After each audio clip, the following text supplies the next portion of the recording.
Bonjour, chers compatriotes. Je bénis le divin qui nous permet de nous retrouver après ce temps un peu d'accalmie. Je voudrais aujourd'hui inviter mes compatriotes, surtout des États-Unis, dans la zone de Massachusetts, New York, Philadelphia et tout cela. Nous avons un rassemblement pour le samedi 13 décembre de 12 heures à 16 heures. C'est un beau prétexte, un bon moment de nous retrouver pour penser un peu à tous ces prisonniers, à tous ces compatriotes qui ont été arrêtés par le régime dictatorial d'Abidjan, de M. Ouattara, et qui sont enfermés un peu partout dans le pays. Donc ici, aux États-Unis, nous avons voulu nous retrouver pour pouvoir penser à eux, pour pouvoir élever la voix avec nos amis et frères et partenaires, les panafricanistes de la diaspora, les souverainistes, le cœur vaillant d'Afrique qui sont dans la zone. Je voudrais saluer tous ces gens de l'AES, mais je voudrais saluer aussi tous ces leaders de différents pays tchadiens, etc., d'Afrique, qui ont bien voulu accepter de nous accompagner. Mais je voudrais aussi saluer nos compatriotes, les frères, dans les différentes communautés, Bété, Atié, Agni, etc. Vous savez, la question des prisonniers, parlons-en. J'ai suivi un peu les chaînes de M. Ouattara, là.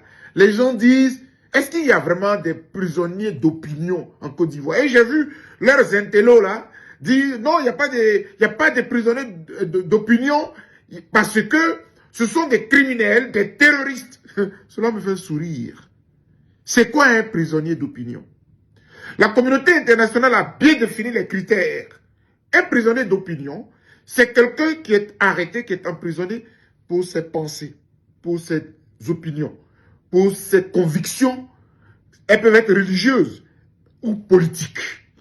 En l'espèce, tous ceux qui ne sont pas d'accord avec le RHDP, ce sont ceux-là qui ont été arrêtés. Dans la période où nous nous battons contre le 4e mandat. Donc, arrêtons de gloser. On va arrêter de tergiverser. Ce sont des prisonniers d'opinion. Et ils sont bien nombreux, hein, parmi lesquels on citera tantôt. Mais je voudrais dire que dans le monde, il y a une personnalité qui a été reconnue comme prisonnier d'opinion, célèbre parmi les célèbres, Nelson Mandela. Mais lorsque Nelson Mandela était en prison, de 1962 jusqu'en 1990, qu'est-ce qu'on disait de lui? Terroriste. C'est le même sobriquet là que M. Ouattara déverse sur tous ceux qui sont contre lui aujourd'hui. On a traité Nelson Mandela de terroriste. Et il a fait 27 ans en prison. Lorsqu'on s'est rendu compte, la vérité a triomphé, il est sorti et il est devenu le premier président noir d'Afrique du Sud. Donc, chers amis, on ne va pas faire de tergiversations, on ne va pas polémiquer sur les expressions. Ce sont des prisonniers politiques, des prisonniers d'opinion. Parmi eux, qu'il nous soit permis de saluer quand même celui qui, à un moment donné, ces derniers temps, ces derniers mois, a porté la lutte à la tête du mouvement Trop c'est trop. Damara Adiapikas. Je voudrais le saluer, ce frère-là, qui est en train d'être torturé là-bas, dans le camp pénal de Bouaké.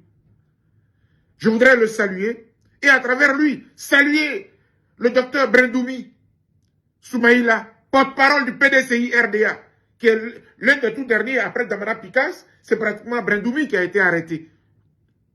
Cette personnalité-là, de haut plan, qui n'a jamais prôné la violence, qui a toujours fait, en tant que porte-parole du PDCI, qui a toujours transmis le message de son parti. Qu'est-ce qu'on peut lui reprocher? Si vous estimez que, non, ils ont posé des actes terroristes, etc., qu'est-ce que vous pouvez leur reprocher? Qu'est-ce qu'on peut reprocher à M. Soumaïla Brendoumi, qui est revenu récemment d'Europe? Et puis bon, rapidement, et il est député de son État. Oh, mais est-ce que le pouvoir Ouattara connaît les principes de démocratie, les principes de souveraineté, les principes de protection des citoyens par la loi? Il ne connaît pas tout cela. Je voudrais avoir une pensée pour M. Lida Kwasi, le ministre d'État, ministre de la Défense de l'époque. Je voudrais le saluer. Je voudrais saluer aussi M. Kone Boubacar, qui a été arrêté. Mais je voudrais saluer parmi ces nombreux, excusez-moi, je ne pourrais pas, ils sont 2000 au Bamo. Je voudrais saluer le jeune Ziggy. Le jeune Ziggy, il est intéressant son cas, parce que c'est le prototype de ce que tous ceux qui sont emprisonnés là, ce n'étaient pas des militants politiques. Ce garçon n'a jamais été un militant politique, c'était un activiste, un cyberactiviste, qui a des opinions, qui blague un peu, qui s'amuse, et c'est de son temps. Et il était beaucoup suivi par des milliers, pour ne pas dire des millions de jeunes. Je voudrais avoir une pensée pour lui. Oh, je voudrais avoir aussi une pensée pour M. Kando Soumaoro, proche de Guillaume Soro, qui a été pris lorsque nous avons signé cette tribune-là, à l'époque, au mois d'août 2024, au PDCI, au siège du PDCI RDA. Je voudrais penser à lui. Et avec lui, son collègue Eladj Mamadou, qui a été pris également. Et puis, toute cette jeunesse estudiantine du PDCI RDA, je voudrais avoir une pensée pour tous ces jeunes qui ont cru en M. Tidiane Thiam et qui se sont dit, voici le soleil qui apparaît dans ce parti, autrefois considéré comme le parti des vieux. Ces jeunes-là se sont levés. Et puis Ouattara les a fait taire. Mais ce n'est que pour un moment. Chers compatriotes, chers amis, je ne vais pas être long. Parce que je m'en vais vous dire une chose. Les jours qui arrivent, les semaines qui arrivent, mais les mois qui arrivent seront les meilleurs. Nous sommes en décembre 2025. C'est le mois des victoires. Je vous dis, ne perdez jamais espoir. Nous, on a décidé de nous battre contre le 4e mandat. Et il n'aura pas lieu. Il paraît que M. Ouattara prête serment. Oh, je souris et je rigole. N'ayez pas de crainte. Nous ferons tout ce que nous pouvons. D'un point de vue juridique, d'un point de vue légal, d'un point de vue diplomatique, mais à tous les niveaux, pour que M. Ouattara ne fasse pas un 4e mandat. Et c'est notre conviction. Ne doutez pas un seul instant de cela. Et Dieu fera.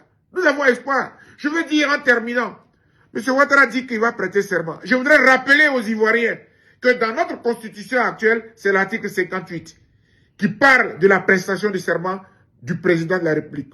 C'est vrai que M. Ouattara n'en est pas un. Mais regardez les termes qu'il y a dans le serment. Je vais lire quelques passages et vous allez comprendre.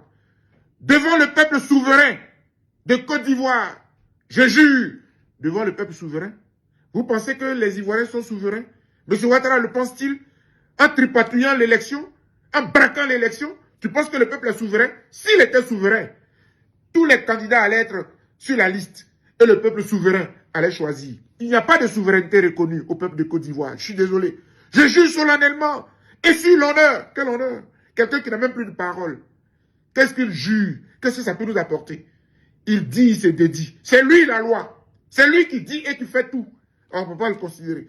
De respecter, de défendre la Constitution. Quelle Constitution? Celle qui a prévu 2 mandats là. Et puis tu en es au 4e là. Non, arrêtez un peu de distraire les Ivoiriens. D'incarner l'unité nationale. Mon œil, quelle unité? Quelqu'un a dit, je vais faire le rattrapage ethnique. Où est l'unité? Chers compatriotes, je ne veux pas vous perdre davantage de temps. Gardez espoir. C'est ce que je vais vous dire ce matin. Gardez espoir. C'est ce que je voudrais que vous reteniez. Parce que nous ne laisserons pas notre pays sombrer avec des gens qui sont venus sans foi ni loi, qui n'ont aucune conscience, aucune considération pour l'être humain. On ne peut pas l'accepter, ni aujourd'hui, ni demain. Je voudrais vous le dire du fond de mon cœur. Et nous nous battrons. Rendez-vous le 13 décembre à New York, à Harlem. Nous allons élever la voix avec tous les panafricanistes du monde pour dire, ces prisonniers-là, il faut les libérer parce que c'est leur droit d'exprimer leur opinion. Que Dieu nous garde, que Dieu bénisse la Côte d'Ivoire. Et j'ai dit. La chute d'Alassane Dramane Ouattara doit être un objectif géopolitique, géostratégique obligatoire pour l'Afrique en lutte. Je vous donne un rendez-vous.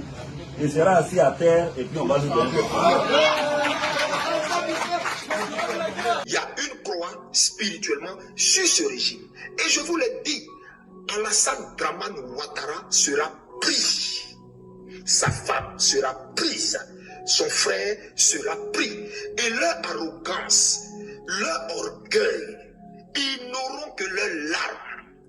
Et leur humiliation va être totale. Leur humiliation va être totale. Mais ce que Dieu leur réserve, c'est incroyable. Je ne vais pas donner plus de détails.